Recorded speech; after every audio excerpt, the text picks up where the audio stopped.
तुलसीदास जी कह रहे हैं कि कलयुग के व्यक्ति को कैसे भक्ति करनी चाहिए, तो वो कहते हैं कि तुलसी हरि को यूं भजिए। तुलसीदास जी कह रहे हैं हरि को ऐसे भजना है, कैसे, जो नागरी को मन गागरी में।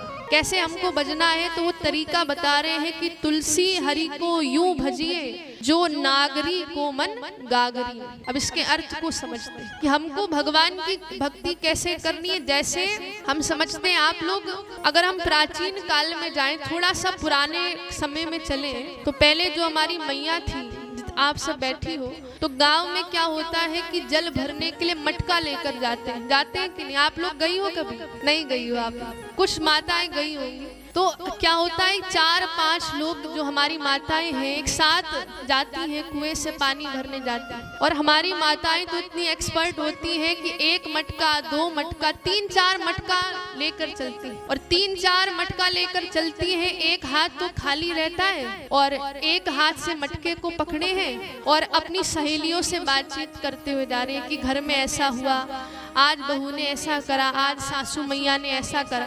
तो गोस्वामी जी कह रहे हैं भक्ति कैसे करनी है, जैसे ये जो नारियां हैं वो अपनी गगरी को लेकर चलती हैं। अब देखो, जितनी भी नारियां हैं वो एक हाथ से उन्होंने मटके को पकड़ा हुआ, एक हाथ से ऐसे बातचीत कर रही हैं, पर जो सारा उनका जो मन है वो गगरी में। बातचीत कितनी भी कर रही हैं, पर मन कहाँ है? गगरी में, कि कहीं छलक ना जाए, गिर ना जाए। तो वैसे गोस्वामी जी कह रहे भक्ति भी ऐसे ही करनी है। हमको संसार में तो रहना है, पर हमारा जो मन है वो बस ठाकुर जी में ही केंद्रित होना चाहिए। जैसे माताएं कितनी भी बातचीत कर लें सहेलियों से, पर उनका जो मन है वो गगरी में रहता है। उसी प्रकार से संसार में हम रहें, पर हमारा जो मन है वो कहाँ रहे? ठाकुर जी में, जो हमारे इष्ट हैं उनमें रहे। तो यदि ऐसे हम भक्ति करेंगे, बहुत से लोग कहते हैं ना कि हम भक्ति नहीं कर पाते हैं, इतना गृहस्थ में हम बिजी हो जाते हैं, बच्चों में। तो कहते कोई बात नहीं, तुम बच्चों की सेवा करो, पति की सेवा करो, सास ससुर की सेवा करो, तुम ऑफिस का काम करो, कोई बात नहीं, पर क्या करो, बस अपना जो मन है वो किसको दे दो? ठाकुर जी को दे दो। और अगर आपने इतना ही कर दिया तो आप भक्ति कर लोगे, आप भगवान को पालोगे। बस आपको इतना ही करना है कि हम काम भी करते रहे और भगवान का नाम भी जपते रहे। यही कलयुग में भक्ति है। अब जैसे हमारी माताएं हैं, झाड़ू लगा रही हैं, अब झाड़ू लगा रही हैं तो कैसे भक्ति उस समय करें? तो कहा झाड़ू जब लगा रहे हैं तो श्री कृष्ण गोविंद हरे मुरारी, हे नाथ नारायण वासुदेव।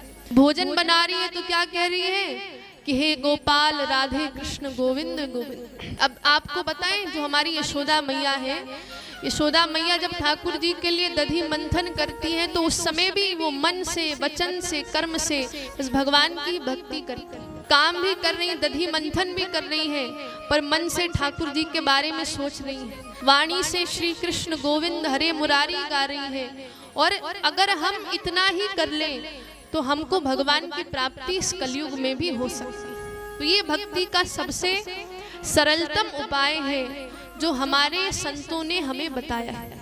अब हम नाम तो जपे, पर भक्ति प्रकट कैसे होगी? कभी कभार क्या होता है कि हम कुछ महीने तो भक्ति करते हैं, पर कुछ महीनों बाद फिर भक्ति गायब हो जाती है। ऐसा होता है कि कुछ दिन हमने भक्ति करी और फिर कुछ दिनों बाद भक्ति गायब हो जाती है। तो देखो ऐसा क्यों होता है, उसके पीछे भी कारण है।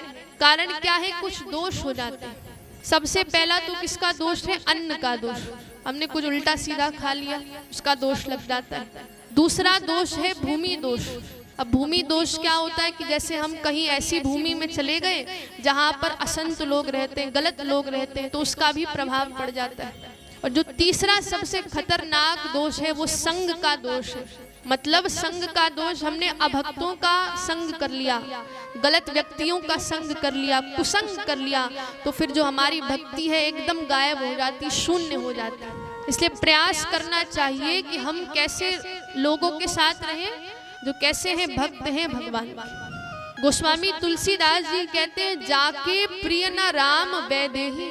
जिसके प्रिय राम जी नहीं है, जो राम जी से प्रेम नहीं करता है, ऐसे व्यक्ति को तो त्याग देना चाहिए। अब किसने किसने त्यागा है?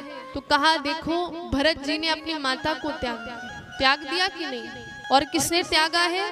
तो कहा विभीषण जी ने अपने भाई को त्याग दिया। प्रहलाद जी ने अपने पिता को त्याग दिया। तो ये कहने का अर्थ है कि जाके प्रिय न राम वैदेही, जिसके प्रिय राम वैदेही नहीं है, जिसके प्रिय सीता राम नहीं है, उस व्यक्ति को तो त्याग देना ही चाहिए। ऐसे व्यक्ति से तो रिश्ता ही नहीं रखना चाहिए, एकदम कट ऑफ हो जाइए, आप बातचीत ही ना करिए ऐसे व्यक्ति से। और जब हम ऐसे हो जाते हैं, अच्छे लोगों का संग करते हैं, तो हमको क्या प्राप्त होती है? भगवान की भक्ति मिल जाती है, फिर भक्ति में कोई रुकावट नहीं होती है।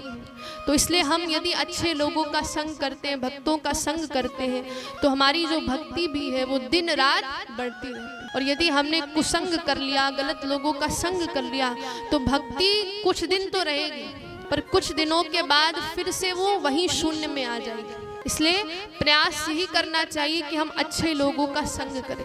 अब देखो, भक्ति में ये भी नहीं है कि भगवान ये देखते हैं कि कोई बड़ा है छोटा है। भगवान ये नहीं देखते हैं कि कोई जाति में बड़ा है या जाति में छोटा है, कुल में बड़ा है कुल में छोटा है, रंग का गोरा है तो हम उसको ही अपनी भक्ति देंगे, ऐसा भी नहीं।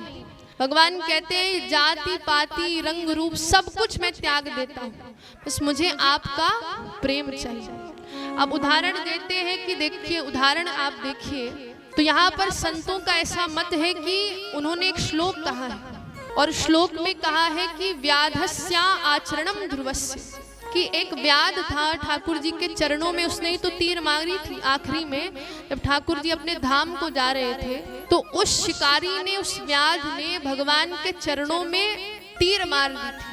भगवान ने उसको माफ कर दिया। तो कहने का तात्पर्य है, व्याध ने तो इतना गलत काम किया था, पर ठाकुर जी ने उसको भी माफ कर दिया, उसको भी भक्ति दे दी, परम धाम दे दी। ध्रुव की कौन सी बड़ी अवस्था थी? ध्रुव तो 5 साल का था। कुछ लोग कहते हैं ना कि जो भक्ति है वो बड़े होकर ही करनी चाहिए, ऐसा नहीं है। देखो, छोटा बालक ध्रुव, उन्होंने बस 5 वर्ष की अवस्था में भगवान को पा लिया। अब कुछ लोग कहते हैं कि भगवान विद्या देखते हैं, जो ज्ञानी है उसको ही भगवान मिलते हैं, ऐसा भी नहीं है। कहा कि आप देख लो गजेंद्र को, गजेंद्र नाम सुना है ना, गजेंद्र मोक्ष होता है। तो गजेंद्र ने जब भगवान को बुलाया था, तो ना उसके पास इतना ज्ञान था, पर भगवान दौड़े चले आए, हरि का रूप धारण। तो भगवान विद्या भी नहीं देखते। फिर कहा का जाति विदुरस्य चा, विदुर जी की कोई जाति श्रेष्ठ भी नहीं थी। विदुर जी तो निम्न जाति में पैदा हुए थे, पर उनके घर में हमारे ठाकुर जी केले के छिलके खाते। तो भगवान ये भी नहीं है जाति पाति देखते। उग्रसेन राजा, वो तो वीर भी नहीं थे, पर वीर ना होने के कारण भी भगवान ने उनको अपना लिया। कुब्जा जो थी, भगवान, कोई लोग कहते हैं कि जो सुंदर होता है उसको ही भगवान मिलते हैं, ऐसा नहीं है। कुब्जा तो 3 जगह से कैसी थी? टेढ़ी थी, 3 जगह से टेढ़ी थी, पर भगवान ने उसको भी दर्शन दिया, भगवान ने उसको सुंदरी कहकर बुलाया। तो ऐसा भी नहीं है भगवान रंग रूप देखते हैं। अब देखो, कुछ लोग कहते हैं भगवान धन देखते हैं, तो देखो सुदामा जी के पास कौन सा धन था? धन था सुदामा जी के पास, छोटी सी कुटिया में रहते थे, पर भगवान उनको भी मिले। तो कहने का मेरा तात्पर्य है, ना तो भगवान विद्या देखते हैं, ना भगवान ज्ञान देखते हैं, ना भगवान रूप देखते हैं, ना भगवान गुण देखते हैं। भगवान तो ऐसे हैं कि गुण भी नहीं देखते, अवगुणों पर रीझ जाते हैं, अवगुणों पर भी हमारे भगवान रीझ जाते हैं। तो इसलिए प्रयास कीजिए, आप भगवान की भक्ति करिए, और जिसने भगवान की भक्ति कर ली वही सबसे बड़ा इस संसार में चतुर है, जिसने भक्ति के माध्यम से भगवान को प्राप्त कर लिया।